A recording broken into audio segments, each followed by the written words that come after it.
শুরু হয়েছে চলতি বছরের এইচএসসি ও সমমানের পরীক্ষা। রাজধানী সহ সারা দেশে ঝুম বৃষ্টিতে বিপাকে পড়ে লাখো পরীক্ষার্থী। প্রথম দিনে বাংলা প্রথম পত্রের প্রশ্ন মানসম্মত আর পরীক্ষা ভালো হয়েছে বলে জানিয়েছে শিক্ষার্থীরা। তবে সিলেটে স্থগিত হওয়া পরীক্ষা নিয়েই দুশ্চিন্তায় ছিলেন অভিভাবকরা। তামান্না তাহসিন খানের প্রতিবেদন।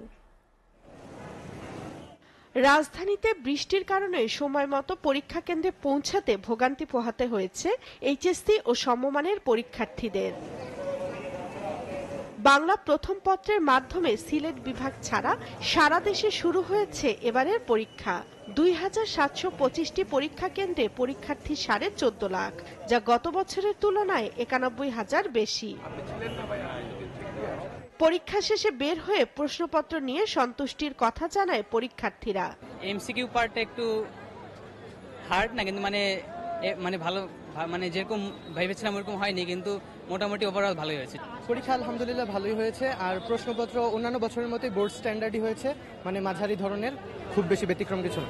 পুরো প্রশ্নই মানে একদম বই থেকে, মানে তেমন জটিলতা কিছু আসছিল না প্রশ্নতে, আর কভার হয়েছে সবকিছু, এটাই বড় কথা। অভিভাবকরা জানান পরীক্ষার্থীরা সারা বছর পরিশ্রম করেছে, ভালো ফলাফল করবে এমনটাই প্রত্যাশা।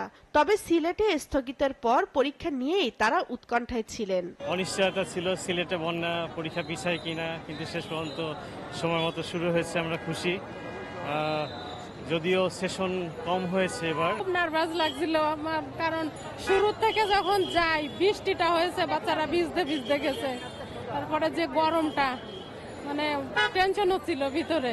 সুষ্ঠুভাবে পরীক্ষা অনুষ্ঠানে ২৯ জুন থেকে কোচিং সেন্টার বন্ধ এবং গুজব ঠেকাতে সামাজিক যোগাযোগ মাধ্যমে নজরদারি বাড়িয়েছে শিক্ষা মন্ত্রণালয় ও আইন শৃঙ্খলা বাহিনী। তামান্না তাহসিন খান, এসএ টিভি, ঢাকা।